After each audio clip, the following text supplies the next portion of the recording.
दोस्तों नमस्कार। कल हमने जिक्र किया था 6 क्रियाओं का। नीति, कुंजल, एनिमा, सूर्य नमस्कार, अनुलोम विलोम और कपालभाति।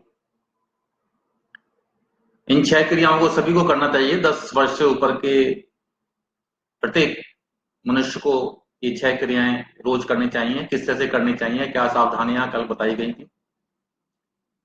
आज हम बात करेंगे मेडिटेशन के ऊपर। अब देखिए, सभी के पास 24 घंटे हैं। 24 घंटे में से कम 1 घंटा अपने लिए सभी को निकालना होगा, अपने शरीर के लिए निकालना होगा, अपने स्वस्थ शरीर के लिए निकालना होगा, निरोगी रहने के लिए निकालना होगा। और 24 घंटे में से अगर 1 घंटा आप अपने लिए नहीं निकालेंगे और नहीं निकाल पाते हैं तो उसके जो परिणाम है वो सबके सामने है। सभी अस्वस्थ हैं, सभी डॉक्टरों के चक्कर लगा रहे हैं, अस्पतालों के चक्कर लगा रहे हैं। और जबकि सभी प्राकृतिक वातावरण में रह के, प्राकृतिक जीवन शैली रह के 100 वर्ष तक निरोग रह सकते हैं। और 100 वर्ष तक निरोग रहने का ज्ञान सभी प्राप्त कर सकते हैं। सभी को इस चीज का ज्ञान प्राप्त करना चाहिए और उसके हिसाब से निरोग होने की कोशिश करनी चाहिए। आज हम मेडिटेशन के बारे में बात करेंगे। मेडिटेशन कल जो 6 क्रियाएं आपको बताई गई, 6 क्रियाएं करने के बाद आप शवासन 2-3 मिनट के लिए शवासन करेंगे और उसके बाद मेडिटेशन के लिए 10-15 मिनट जो है निकालेंगे। फिर मैं दोहराता हूं कि 24 घंटे में से 1 घंटा आपने अपने निरोगी शरीर के लिए, अपने स्वस्थ जीवन के लिए, अपने शरीर मन आत्मा की शुद्धि के लिए, तन मन शरीर कैसे प्रसन्न रहे, कुशल रहे, निरोगी रहे, प्रसन्नचित्त रहे, अनुशासन में रहे और अपने सभी जीवन के जो कर्तव्य हैं, परिवार के प्रति कर्तव्य हैं, समाज के प्रति कर्तव्य हैं, देश के प्रति कर्तव्य हैं, मानवता के प्रति कर्तव्य हैं, प्रकृति के प्रति कर्तव्य हैं, वो सभी कर्तव्य हम कैसे खुशी खुशी प्रसन्नता पूर्वक और अनुशासित रह के और प्राकृतिक वातावरण में प्रकृति के निकट रह के हम वो सारे कर्तव्यों का निर्वहन करें, किस तरह से करें, वो उसमें बहुत मदद मिलती है। ऋषि मुनियों ने, हमारे पुरखों ने, हमारे बुजुर्गों ने, हमारी पुरानी पीढ़ियों ने हमें जो ये स्वस्थ रहने की, निरोग रहने की जो विद्याएं दी हैं, तरीके दिए हैं और पंच तत्वों के प्रयोग से शरीर को स्वस्थ रखने की जो हमारे को विरासत दी है, ये हमारे को संजो के रखनी है और आगे इसको हमने आने वाली पीढ़ी को पास ऑन करनी है, उनको देनी है ताकि वो अपना जीवन निरोगी और अच्छी तरह से कर सके। मेडिटेशन की बात आज हम करते हैं। सबसे पहले मैं कहना चाहूंगा, मेडिटेशन के 101 तरीके बताए गए हैं। 101 तरीके का मतलब है रास्ते 101 हैं लेकिन लक्ष्य एक ही है। किसी भी एक तरीके को पकड़ लीजिए, किसी भी एक रास्ते को पकड़ लीजिए, आप लक्ष्य पर पहुंच जाएंगे। 101 तरीकों में कुछ बहुत सहज हैं, कुछ कठिन हैं, कुछ हठ योग में आते हैं, कुछ अपने अपने सबके जिस गुरु ने, जिसने भी ऋषि मुनि ने, जिसने भी प्राचीन लोगों ने अपने अपने तरीके से अन्वेषण किया, रिसर्च की कि परम सत्ता को पहचानने के लिए, परम सत्ता की अनुभूति को प्राप्त करने के लिए, परम सत्ता के दर्शन करने के लिए कौन सा तरीका अपनाया जाए। किसी ने कोई तरीका अपनाया, किसी ने कोई तरीका अपनाया, किसी ने कोई तरीका अपनाया, किसी ने आंख बंद करके तरीका अपनाया, किसी ने किसी विशेष चीज पर ध्यान टिकाकर तरीका अपनाया, किसी ने सोचा संगीत के द्वारा पहुंचा जाए, किसी ने रिसर्च की कि अगर हम अपने विचारों को शून्यता की तरफ ले जाएं तो पहुंचा जा सकता है। किसी ने कोशिश की कि हम एक ही विषय पर अपना ध्यान ले जाएं, किसी ने कोशिश की कि हम किसी नाम का स्मरण करें, सिमरन करें, वो भी एक तरीका है लक्ष्य पर पहुंचने का। तो सभी ने अपने अपने तरीके से, अपने अपने धर्म के अनुसार, अपने अपनी प्रचलित मान्यताओं के अनुसार, अपने गुरुओं के ज्ञान के अनुसार, अपने स्वयं के रिसर्च के अनुसार, अपने स्वयं के अनुभव के आधार पर सभी ने तरीके खोजे, रास्ता खोजा। रास्ते अलग अलग थे, तरीके अलग अलग थे, लेकिन सभी का लक्ष्य एक ही था, परम सत्ता की तरफ जाने का, परम सत्ता को अनुभव करने का, परम सत्ता के दर्शन करने की अभिलाषा सभी के मन में थी। सभी का एक ही लक्ष्य था। सबने रास्ते अपने अपने हिसाब से बनाए। सभी रास्ते उचित हैं, ठीक हैं। किसी भी एक रास्ते को पकड़ लिया जाए और उस पर ही चलते चले जाइए, तो आप उस लक्ष्य को एक ना एक दिन अवश्य प्राप्त करेंगे। कोशिश ये होनी चाहिए कि हम एक रास्ता पकड़ लें जो भी हमारे को ठीक लगता है।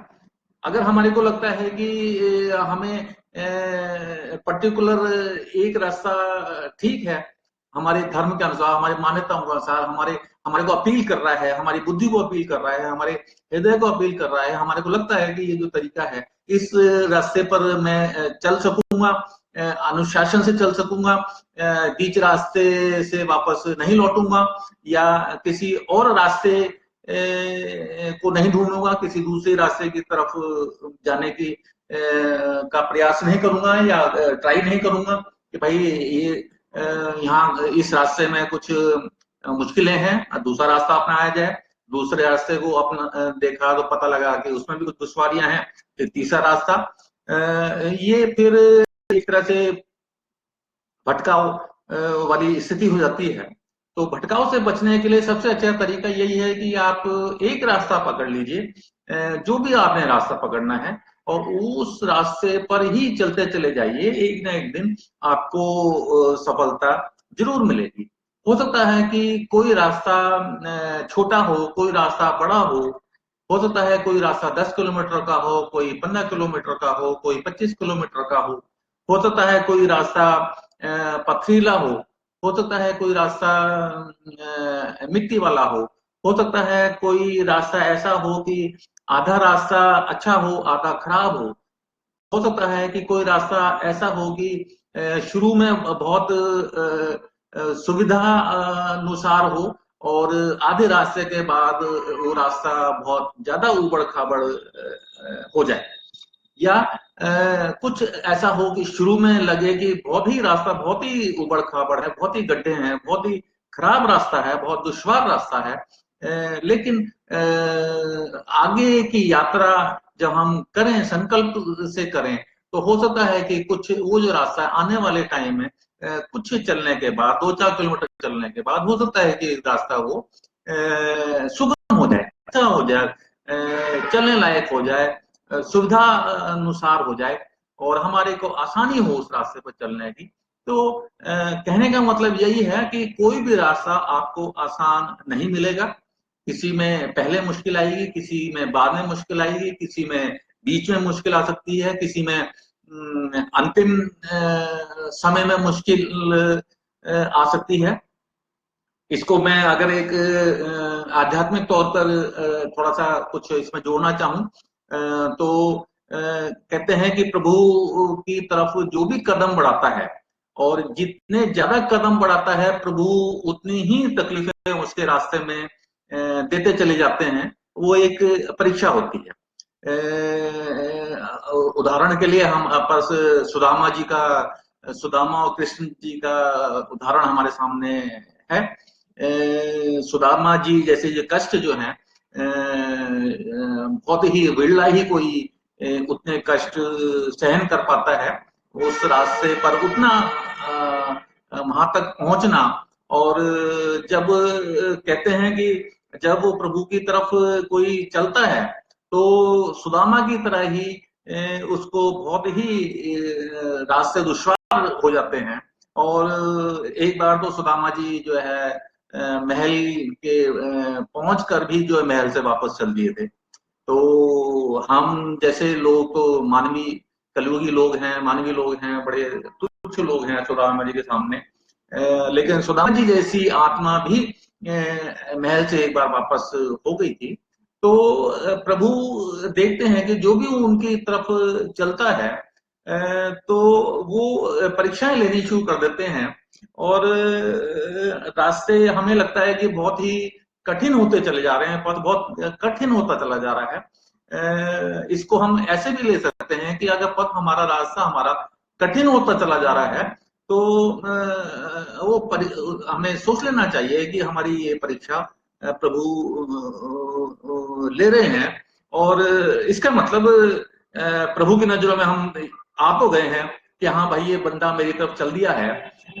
और अगर उन्होंने कष्ट देने शुरू कर दिए, उन्होंने परीक्षा लेनी शुरू कर दी हैं, तो एक बात तो निश्चित हो गई कि उनको पता चल गया कि भाई ये फला जो बंदा है ये मेरी तरफ चल दिया है।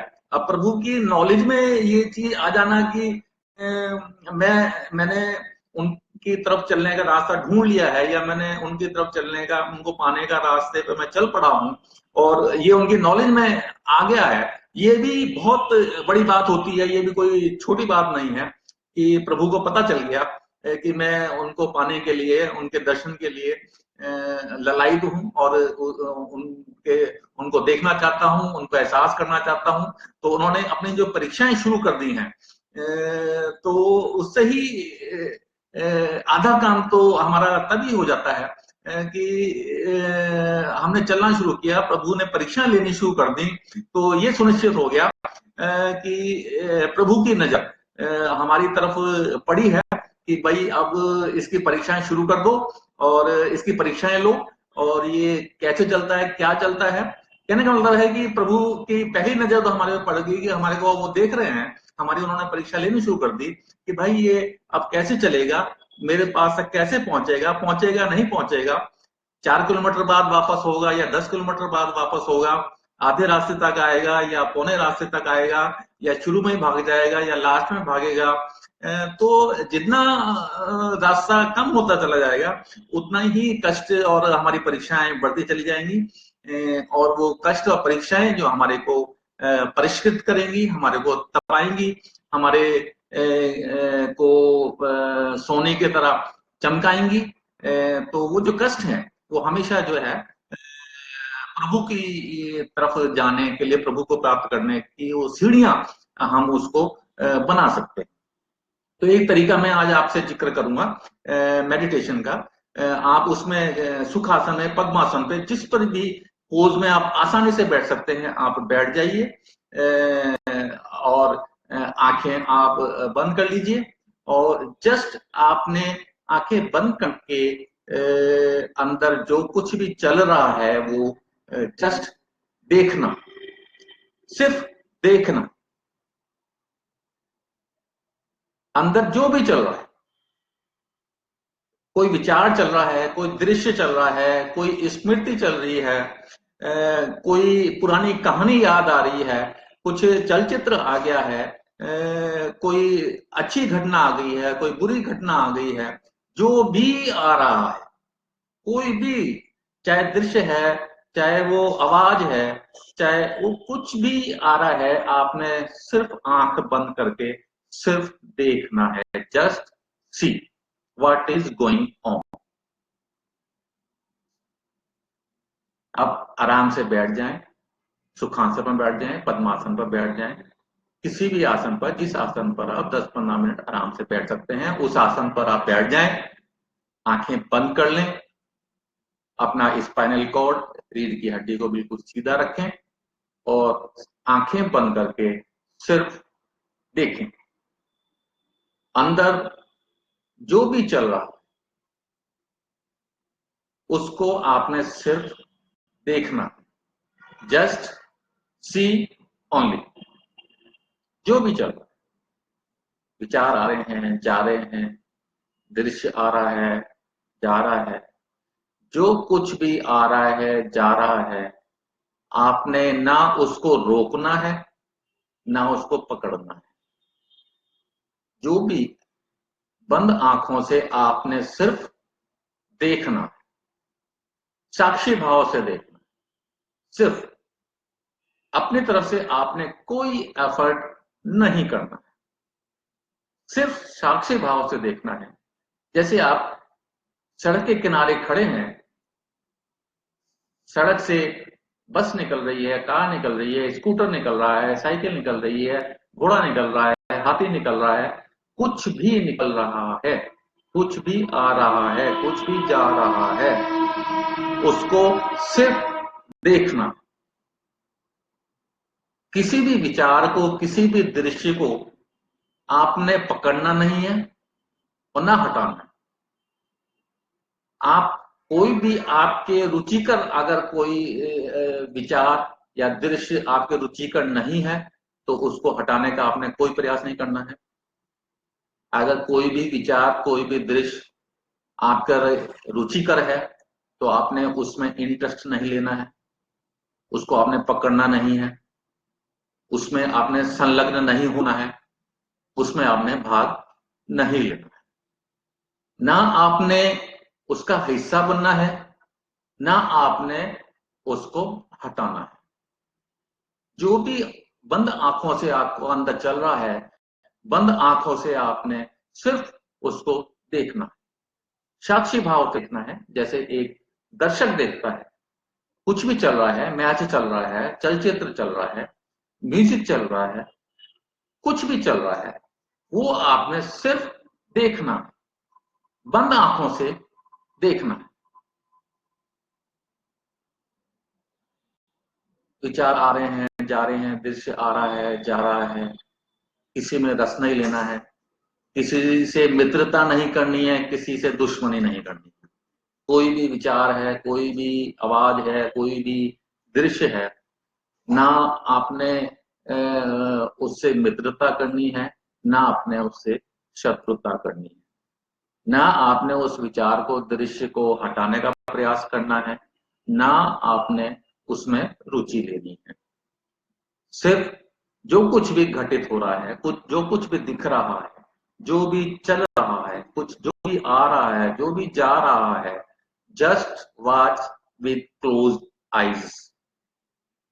बंद आंखों से आपने सिर्फ और सिर्फ देखना,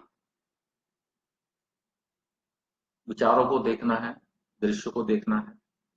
आंख बंद करने के बाद अंदर जो भी चल रहा है, जो भी चलचित्र आ रहा है, पर्दे पर जो भी कुछ भी घटित हो रहा है, उसके सिर्फ आपने दर्शक बनना है, साक्षी बनना है।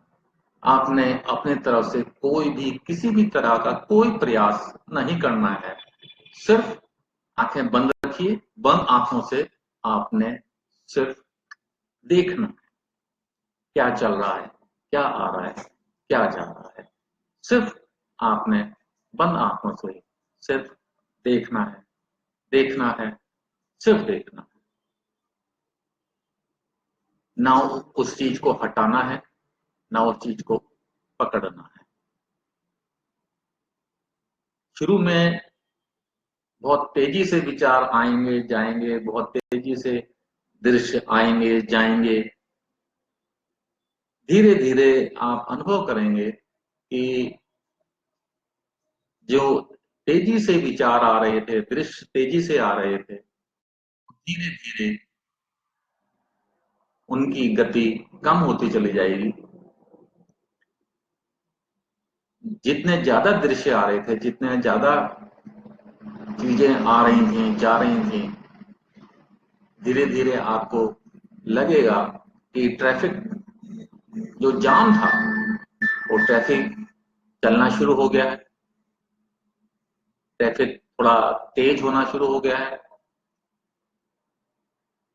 फिर जो ट्रैफिक जाम था वो खुल गया है। फिर धीरे धीरे आप इस चीज का अनुभव करेंगे कि वो जो विचारों की अधिकता है, जो ट्रैफिक जाम था, जो ज्यादा आ जा रहे थे वाहन, जो भी चीज आ जा रही थी, विचार थे, दृश्य थे, वो छटने शुरू हो जाएंगे, कम होते चले जाएंगे। और एक स्टेज ऐसी भी आएगी कि आपको सिर्फ सड़क की ही सड़क दिखाई देगी, कोई विचार नहीं आएगा, कोई दृश्य नहीं आएगा। और एक ऐसी भी स्टेज आएगी कि सड़क भी दिखनी बंद हो जाए। फिलहाल आप यही प्रयास करेंगे। मेरे 40 वर्षों के अनुभव के आधार पर मैंने आपको ये एक तरीका आपके सामने रखा है, आपको बताया है, आपको समझाया है, बताने की कोशिश की है। आप इसको कीजिए, प्रयास कीजिए, इसको अभ्यास कीजिए। कम से कम 40 दिन रोज सोने से पहले अगर आप प्रयास करें बहुत अच्छा है। सुबह उठकर प्रयास करें बहुत अच्छा है। जब आप वो 6 क्रियाएं कर लें उसके बाद शवासन के बाद बैठ जाएं 10-15 मिनट के लिए, सुबह भी किया जा सकता है। ये 40 दिन आप सिर्फ आपने बैठकर आंखें बंद कर कर सिर्फ देखना है। 40 दिन आप इसका प्रयोग कीजिए। इस दौरान अगर कोई आपकी कोई शंका है, कुछ आपने पूछना है तो आप मेरे से पूछ सकते हैं। 40 दिन के बाद आप अपना अनुभव मेरे से जरूर शेयर कीजिए। 40 दिन के बाद क्या करना है, कैसे आगे बढ़ना है, मैं उस बारे में आपको जरूर बताऊंगा। 40 दिन तक आपने ये प्रयोग जरूर करना है। 40 दिन के दौरान आपने जो भी आपके विचार हैं, सुझाव हैं, जो भी आप समझना चाहते हैं, वो आप मेरे से पूछ सकते हैं, शेयर कर सकते हैं। 40 दिन के बाद हम इस विषय पर आगे बढ़ेंगे और कैसे आगे बढ़ना है, किस तरह से बढ़ना है, वो हम चर्चा करेंगे। धन्यवाद।